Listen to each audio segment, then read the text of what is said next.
Well, hello there, guys. A massive apology to you guys. I missed an episode before. I was recording and the damn microphone turned off. I've had this issue before, and good and bad news. The bad news is that I had to join the economic union with Germany. The Japanese attacked our eastern coast, and I didn't have time to reinforce it, so I realized that we had no other justification, no other reason but to go ahead and join the economic union with Germany, leaving the Comintern, of course. We remain a Soviet state, but we did what we had to do. We took over Manchuria. It was an extremely easy invasion, but in this case, we are now focused on defending our coast against the troublesome Japanese Empire. And it's good to see that the Soviets are managing to get some pretty good attacks on the Japanese. Of course, now becoming part of sort of the German Union, we have a lot of problems to focus on. I've now sent all of our army groups, almost all of our army groups. I had to make 31 because otherwise I wouldn't have been able to garrison the entire area. To go ahead and defend the coast against the Japanese aggressor. I'm hoping that the Soviets are going to finish them off, but you could certainly call this our version of World War II. If we look here, we've got a bunch of people that have joined us: the German Empire, German Central Africa, Crimea, Kingdom of Poland, German Southwest Africa. If we hadn't have joined the German Economic Union, we would be dead right now. It's that simple. So I did join, of course, the German Economic Union, but only because I had to do it. Right now, we're hoping that the Soviets are able to destroy most of Japan. We have, of course, regained control of Mongolia, which is a massive boost. And you can see that the Japanese casualties are actually still quite low.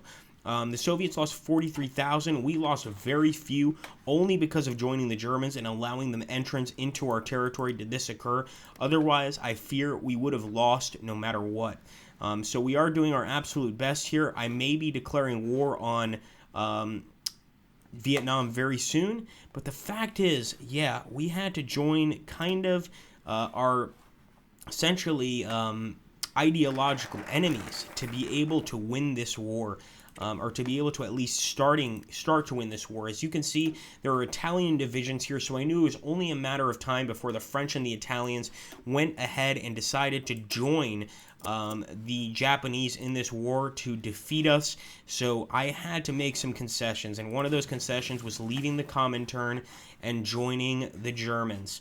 Yes, we are communists, but they accepted us into their union. In fact, they asked us to join, and I was thinking, you know what?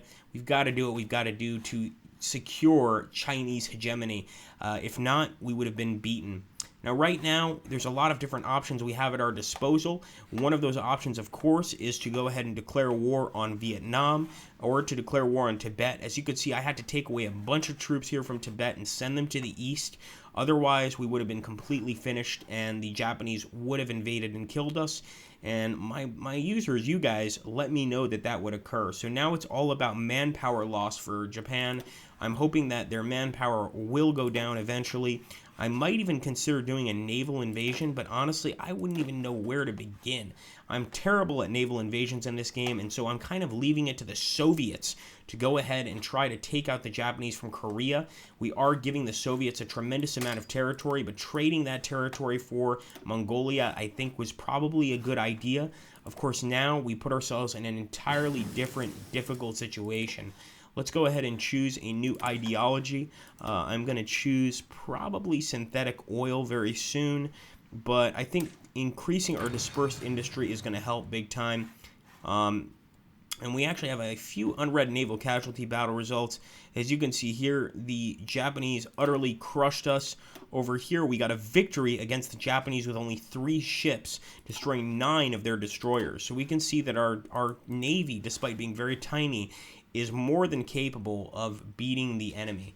Now, the biggest problem I have with Hearts of Iron 4 is when Japan declares war, it's really, really hard to get to the Japanese mainland and finish them off. And I'm kind of worried about that. We can see that the Soviets are doing a great job at beating them back, but nonetheless, they've got expeditionary forces from Germany and from Italy that can make our jobs a lot harder, not to mention that now we're part of the German Economic Union. And I do believe that the enemy has conquered or tried to conquer Belgium. Yep, they've conquered it. The League of Fascists has conquered Belgium. And if I go over here to Japan, they have not yet joined the League of Fascists, which is probably the only reason that they're still kind of alive. Otherwise, they would be in a serious, serious state of peril, which is quite interesting, by the way. Despite being part of this group of Germans, we have still managed to remain friends with the Soviet Union. And I hope that friendship continues, because without their help, we wouldn't have been able to take over Manchuria initially before we were asked to join the German hegemony. And I'm hoping that joining them doesn't secure our fate, or doesn't end our fate as a great nation, because honestly, it would really, really kill us in more ways than one. So excavation's a good idea, but I think I want to keep going for the artillery focus. We managed to add some artillery focus to some of our men, and it's probably something we want to focus on very, very strongly. We want to make sure that the Japanese don't attack Vietnam, and the only reason I would start a war with Vietnam, despite the fact that we got a great amount of resources here in Mongolia, is because I'm fear that the Japanese will declare war on Vietnam and basically make our position untenable. Take Vietnam, we have to start a new front, cause a lot of problems, etc. So as you can see, we are already questioning their sovereignty.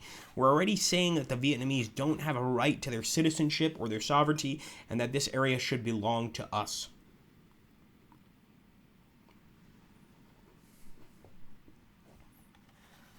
Now, I'm hoping this works. You can see that the Soviets have totally taken over Korea, which is how we planned it. We had no real interest in Korea. We do have an interest in Manchuria, but right now we're a bit too busy to worry about that. So I'm hoping that the Soviets will mount some sort of invasion force. Right now, obviously, my focus is defending China. That's really all I care about at this point, is defending it as much as possible. I am going to get a tank designer just because I want to keep increasing our tank divisions here on the mainland. And hopefully with this, we can actually win the war. Of course, to win the war, we're going to have to make an invasion of Japan. I do hope that the Soviets already have this under their control, and I could care less if they take over this mainland. My focus is Korea and Tibet. That's what I want to take over, even if we have to be part of the German Economic Union. The Germans are doing a damn good job at defending us, and it looks like the Empire of Indochina has become our ally. Now, this I don't like, because we wanted to join, or we wanted to attack Vietnam, and now, since they're part of the Economic Union, the same Economic Union we're a part of, we can attack them. This was one of my fears of joining the Economic Union, so now Tibet becomes our main focus, but they are definitely going to try to do an invasion of Vietnam, or excuse me, of Japan, very, very soon here. So let's hope that our Soviet allies can figure this out before we can, because I'm currently totally lost on what to do in terms of an invasion. We do have Army 4 here, and I could begin a naval invasion, but I'm very, very bad with them. So I'm going to try to go ahead and focus the naval invasion over there, and I'm going to try to send it to Nagasaki. So we're going to let these guys prepare for an invasion. I'm not sure how long it's going to take, but this is definitely a plan of ours to go ahead and invade Japan. And imagine what would happen if we were able to take Japan under control of China. That would be incredible. Maybe a republic is in our future, but right now I think communism is the way forward.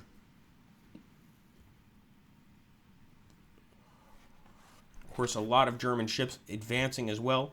Maybe they're going to try an invasion first. The biggest pain in the ass with this kind of invasion is that we need to take over the Japanese mainland. And over here with Tu Yaoming, I created an army of 39 in case we had to invade Indochina. Of course, that's looking less and less likely.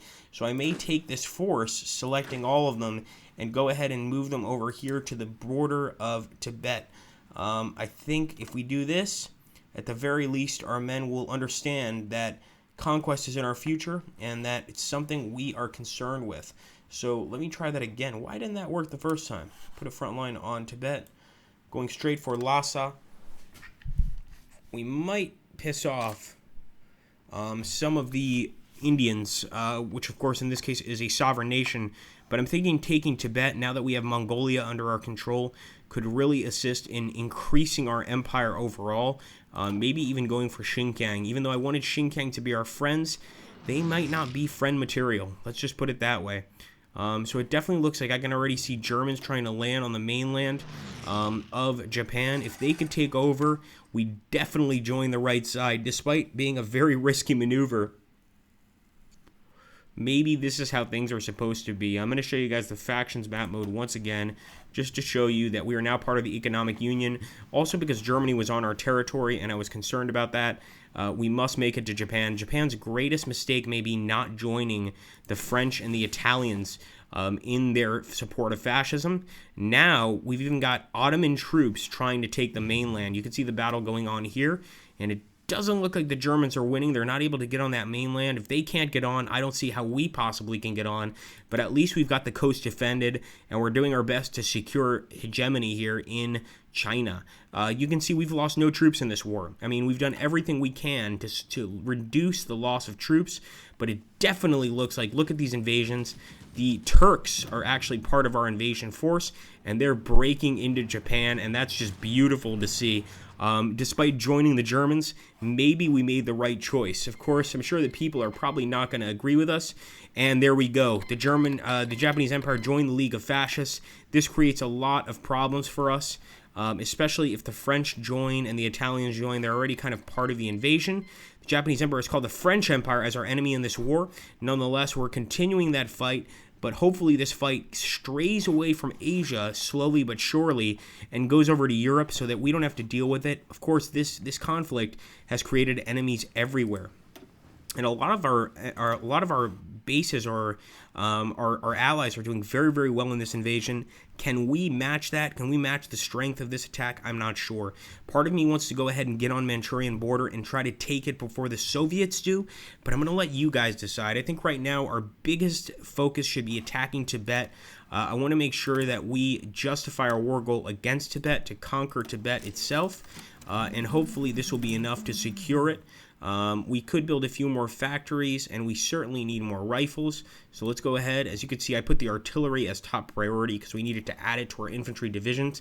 But it's definitely time to start creating more rifles. Not all of our men have them, but hopefully our men or our allies can get on the ground here in Japan and conquer this nation that decided to attack us. How dare they? And honestly, I don't think the Soviets would have been able to help us nearly as much as the Germans have. They've just sent so much support, as you can see over here, to this war. They made it their war. And in the meantime, I'm sitting back trying to build up our forces. So the Ottoman Empire wants to help in our war efforts. Of course, we're going to accept and have the Turks join us here. The Turks, of course, being part of our attack force would help tremendously, and Zog submits to Italy. An ultimatum has been delivered to the Albanian government by the Italian diplomats, and it looks like, unfortunately, Albania has become part of this fascist world dictatorship, and we have got to try to fight it, even if we are going to be on the side of the capitalists in this war. At least we can keep communism within our own borders, but nonetheless, the rest of the world is looking upon us during the struggle, and it is frightening. I'm going to drop some more military factories. I have no interest in civilian factories. Let's see if we can research some more infantry companies. Maybe get a mechanics company going here. 177 days. Yeah, that doesn't sound easy, but it is what it is. So this is the state of things right now, guys. Very, very strange state of things, but this is, of course, Weltkrieg, so anything could happen. And it does look like our German friends have managed to take over a large part of Japan. If they could continue, especially with our Turkish friends, we're going to be in a pretty decent position. And I think pretty soon here we should consider an invasion of Tibet to add it to our already growing empire and make it part of the People's Republic of China. Hope you guys have enjoyed this episode. As you can see, a very strange episode in terms of the actual realm of war, and we can see here that the Germans and the French are sticking to those borders. No one's really attacking. The Siegfried Line remains the Siegfried Line, and I'm not sure if the French start to attack, there's going to be a problem. Obviously, they've already taken Belgium. That's a major issue, but if they continue to stay neutral, at least against Germany, and don't attack on the mainland, we can definitely count on our German allies to provide serious support to us, and that's what we need right now. The Tsardom of Greater Bulgaria has joined the League of Fascists. That's not good at all. So now we've got a true world war going on, 61% war score. We're doing everything we can to fight them, and it looks like the United States of Greater Austria wants to send two divisions to help us out. Why not? We can use all the help we can get, but it might be time to either go to war with Manchuria or to go to war with Tibet. I'm going to let you guys decide, and I'm going to let our German allies focus on the war with Japan. I want these guys wiped out. I don't want to worry about them anymore, and I want to create freedom for the Chinese people, even if that means siding with the capitalists temporarily. Thanks for watching, guys. Take care. I hope you enjoyed the episode, and have an awesome, awesome day.